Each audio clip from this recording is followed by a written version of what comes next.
ನಿಮ್ಮ ವಿಂಟೇಜ್ ಗಾಡಿಯ chromium parts ಏನಾದ್ರೂ ಡಲ್ ಆಗಿದ್ರೆ ಅಥವಾ ನೀರಿನ ಕಲೆ ಕುತ್ಕೊಂಡು ಕಲೆ ಹೋಗ್ತಾ ಇಲ್ಲ ಅಂದ್ರೆ ಆ ಕಲೆ ಹೇಗೆ ಹೋಗ್ಸೋದು, ಹಾಗೆ ಕ್ರೋಮಿಯಂ ಪಾರ್ಟ್ಸ್ ನ ಹೇಗೆ ಮೇಂಟೈನ್ ಮಾಡೋದು ಅಂತ ಈ ವಿಡಿಯೋದಲ್ಲಿ ನಿಮಗೆ ಕ್ಲೀನ್ ಆಗಿ ತಿಳಿಸ್ಕೊಡ್ತೀನಿ.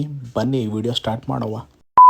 ಮೆಟಲ್ ಪಾಲಿಶ್ ನೋಡಿ ಇದೆ ನಿಮ್ಗೆ ಅಮೆಝಾನಲ್ಲಿ, ಫ್ಲಿಪ್ಕಾರ್ಟಲ್ಲಿ, ಆನ್ಲೈನೆಲ್ಲ ಈಸಿಯಾಗಿ ಸಿಕ್ಬಿಡುತ್ತೆ. ಇದು ಕ್ರೋಮಿಯಂ ಪಾರ್ಟ್ಗೂ ಆಗುತ್ತೆ, ಅಥವಾ ನಿಮ್ಮಲ್ಲಿ ಸ್ಟೀಲ್ ಇದ್ದರೆ ಅದಕ್ಕೂ ಆಗುತ್ತೆ, ಅಥವಾ ಬ್ರಾಸ್ ಇದ್ದರೆ ಬ್ರಾಸ್ ಮೆಟಲ್ ಇದ್ದರೆ ಅದಕ್ಕೂ ಹಾಕ್ಬೋದು. ಒಟ್ಟಿನಲ್ಲಿ ಮೆಟಲ್ ಯಾವುದಿದ್ರೂ ಎಲ್ಲದಕ್ಕೂ ಆಗುತ್ತೆ.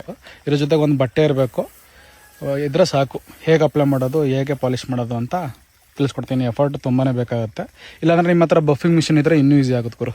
ಬನ್ನಿ ಈ ಮೆಟಲ್ ಪಾಲಿಷ್ನ ಹೆಂಗೆ ಅಪ್ಲೈ ಮಾಡೋದು, ಹೆಂಗೆ ಇದು ಮಾಡೋದು, ಏನು ಕತೆ ಅಂತ ತಿಳಿಸ್ಕೊಡ್ತೀನಿ ನಿಮಗೆ. ನೋಡಿ, ಈ ರೀತಿ ನೀರಿನ ಕಲೆ ಕುತ್ಕೊಬಿಟ್ಟೈತಲ್ಲ, ಈ ನೀರಿನ ಕಲೆ ಎಷ್ಟೇ ಒರೆಸಿದ್ರು ಹೋಗಲ್ಲ. ಇದಕ್ಕೆ ಪಾಲಿಶ್ ಏನಿದೆ, ಮೆಟಲ್ ಪಾಲಿಶ್, ಇದನ್ನು ಹಾಕ್ಬಿಟ್ಟೆ ಕ್ಲೀನಾಗಿ ಪಾಲಿಶ್ ಮಾಡಬೇಕು, ಆಗ ಹೋಗುತ್ತೆ. ಸರ್ಫೇಸ್ ಮೇಲೆ ಧೂಳುಗಳು ಏನು ಇರಬಾರ್ದು.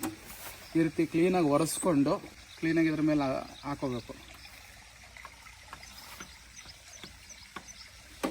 ಈ ರೀತಿಯಲ್ಲಿ ಹಾಕೊಂಡಾದ್ಮೇಲೆ ನೀವು ನಿಮ್ಮ ಕೈಯಲ್ಲೇ ಈ ರೀತಿ ಕ್ಲೀನಾಗಿ ಎಲ್ಲ ಕಡೆ ಸ್ಪ್ರೆಡ್ ಮಾಡಬೇಕು. ಒಂದು ಮೆಟಲ್ ಪಾಲಿಶ್ ತಂದರೆ ಒಂದು ಇಂಜಿನ್ ಪೂರ್ತಿ ಕ್ಲೀನಾಗಿ ಆಗೋದು ಗುರು. ನಾನು ಇಲ್ಲೋ ಸುಟ್ಟೋಯ್ತು ಗುರು. ಈ ರೀತಿ ಮಾಡಿಕೊಂಡು ಕ್ಲೀನಾಗಿ ಉಜ್ಜಬೇಕು.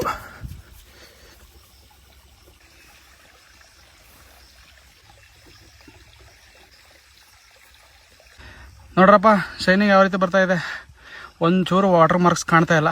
ಇದು ಮತ್ತು ನೋಡಿ ಇಲ್ಲಿ, ಇದು ಶೈನಿಂಗ್ ಹೆಂಗೆ ಉಳಿತಾ ಇದೆ ಅಂತ. ಸೊ ಇದು ಆ ಕಡೆದು ಅಪ್ಲೈ ಮಾಡಿಲ್ಲ, ಆ ಕಡೆದು ಡಲ್ ಇದ್ದಿದ್ದು ಹೆಂಗೆ ಅಂತ ತೋರಿಸ್ತೀನಿ. ಈ ಕಡೆ ನೋಡಿ ರಿಸಲ್ಟ್ ಈ ರೀತಿ ಬಂದಿದೆ. ಇಲ್ಲಿ ನೋಡಿ, ಇದು ರಿಸಲ್ಟ್ ಈ ರೀತಿ ಬಂದಿದೆ. ಒಂದು ವಾಟರ್ ಮಾರ್ಕ್ಸು ಇಲ್ಲ. ವಿಡಿಯೋದಾಗ ತೋರಿಸಿದ್ದೀನಿ ಎಷ್ಟು ಕಷ್ಟಪಟ್ಟು ಉಜ್ಬೇಕು ಅಂತ. ಅದ್ರ ಬದಲು ಒಂದು ಬಫಿಂಗ್ ಮಿಷಿನ್ ತಗೊಂಡ್ರಾಗತ್ತೆ ಗುರು.